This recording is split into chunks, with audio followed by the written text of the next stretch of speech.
2012. We can all fudge it, because we're experts in fudging log frames. It is called capacity building, by the way.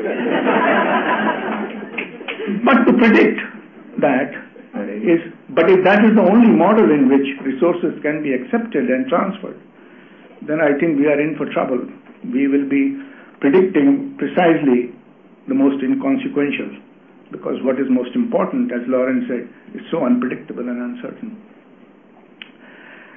The third point that I want to mention, therefore, is that by structure, by design, historically, bond members know more about the rest of the world than they know about UK. I'm not talking about individuals in bond member organizations. I'm talking about the institutions. DFID's white paper talks about growth, climate change, and conflict as the three pillars of its support in future. I haven't read the green paper, which I must read given the fact that those guys may be in power soon. But exclusion in growth, models of development related to destruction of climate and environment, and conflict, even in non-fragile states.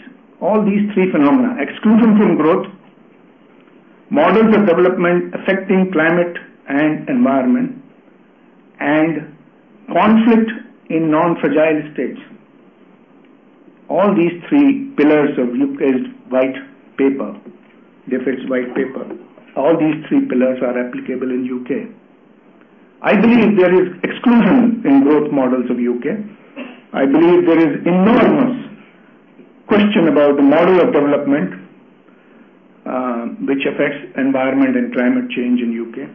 Not just a single power plant here and there, but consumptive lifestyles, an expectation that everybody will eat 2 kilos of meat every day and wear 5 suits, and they will find a green technology to fix it. And there is, I believe, growing conflict. Some of it is manifested in Waziristan, but that conflict has roots within UK's society. So the point I'm making this is not to write a white paper for UK, but in today's context, the issues that are relevant for Asian societies are also relevant for UK. What is relevant for South is relevant in the North. We have some of the richest people in India, in China, in Malaysia, richest in the world. But we also have very poor people. And I would imagine the same applies in Europe and in UK too. So there is a South in the North, and there is a North in the South. And there are lessons, therefore, in the South, the work of your partners in civil society in the South, which may actually be very interesting and relevant for what's going on in your societies in UK and Europe. But are you designed to reverse the flow of knowledge, or are you only designed for a one-way transfer? Are your supporters interested in looking at innovation and solutions to your issues and concerns in this society coming from southern societies? Or are your supporters only looking at what you can offer in expertise, if not in checkbook? In my experience, I have found that many of you have made enormous changes, and I'm not trying to generalize, that would be futile, but it will be worthwhile to ask what has driven the change. My great friend Ramesh is sitting here. I've enjoyed being closely associated with Action Aid International. But we have to ask the question that whether opening independent branches of British NGOs, British international NGOs in the South is not driven by the new opportunities for fundraising within the country. Or is it a way of turning around your multinational character into a locally national, kosher, legitimized character? There is a question about diaspora. I find that in many countries, the diasporas in UK, and I don't have to even talk about Indian or Pakistani diasporas, may actually have a major role to play in what is going on in our societies, both in positive and negative sense of the word. This morning people talked about tax dodging. The most prominent model of tax dodging in South Asia is what is called Hawala model, and that involves diaspora. I want my son's education in Oxford to be financed in pounds. I give money to somebody in India who sends an SMS to somebody in UK who transfers equivalent pounds. This is the Hawala route. It is a parallel to banks. And this is a fine art in South Asia. $160 billion is chicken feed for the amount of money that is going through Hawala. So what's your relationship? The British NGOs working overseas, what's your relationship to the diasporas in your country? The last point in this shifting role is the question of whose voice